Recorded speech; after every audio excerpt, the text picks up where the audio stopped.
श्री स्वामी समर्थ। आजच्या या व्हिडिओमध्ये मी बोलणार आहे मॅनिफेस्टेशन बद्दल। आपण खूप वेळा मॅनिफेस्टेशन हा वर्ड ऐकतोय आणि आता सध्या तरी खूपच प्रचलित झालेला वर्ड आहे।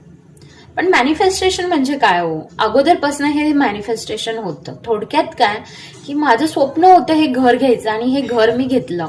माझं स्वप्न होतं ही नोकरी लागावी आणि ही नोकरी मला लागली। माझं स्वप्न होतं ही कार मी घ्यावी आणि ही कार मला मिळाली। ह्याला सर मॅनिफेस्टेशन म्हणतात। आपल्या स्वप्नांची पूर्ती करणं, त्याच्यासाठी जे काही करावं लागतं ते करणं आणि त्याच्यासाठी योग्य तो माइंडसेट ठेवणं, ओके, भगवंतांवर विश्वास ठेवणं, ह्यातूनच मॅनिफेस्टेशन घडत असतं। प्लस काही गोष्टी आपल्याला कराव्या लागतात जेणेकरून ती गोष्ट तुमच्यासाठी असेल तर ती तुम्हाला लवकरात लवकर भेटावी, योग्य वेळेवर भेटावी आणि तुम्हाला जशी हवी आहे तशी भेटावी। खूप वेळा असं होतं बघा, आपण म्हणतो हा असंच घर मला हवं होतं, फक्त हे बाजूला असा कुडा कचरा नको होता किंवा बाजूला अशी शेजारी नको होते, हीच तर कार मला हवी होती, माझ्या स्वप्नातली कार आहे। पण जेव्हापासून कार घेतली तेव्हापासून काही ना काहीतरी त्या कारला प्रॉब्लेम येतोय। असं तुमच्या बरोबर होतं का?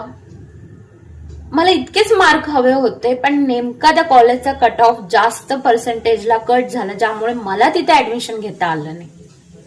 तर काही वेळा आपले स्वप्न पूर्ण होता होता राहून जातात, ते पण आपल्या चांगल्यासाठीच असतं। पण जे आपल्याला हवंय, जसं आपल्याला हवंय ते कसं मिळवायचं हे शिकवतं लॉ ऑफ अट्रॅक्शन। ह्यासाठी आपण मदत घेतो लॉ ऑफ अट्रॅक्शनची। म्हणजे काय? आकर्षणाचे नियम।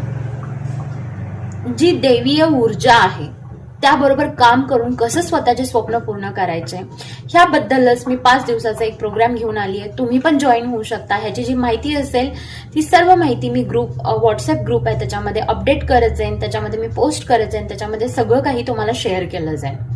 त्याची लिंक मी ह्या व्हिडिओच्या डिस्क्रिप्शन बॉक्समध्ये देते। इथे नाही भेटली त्याचे लॉंग व्हिडिओज आहेत चॅनलवर, खूप इन्फॉर्मेटिव्ह आहेत, ते पण तुम्ही बघा। त्याच्या डिस्क्रिप्शन बॉक्समध्ये नक्की तुम्हाला भेटून जाईल। तोपर्यंत बोलत रहा श्री स्वामी समर्थ।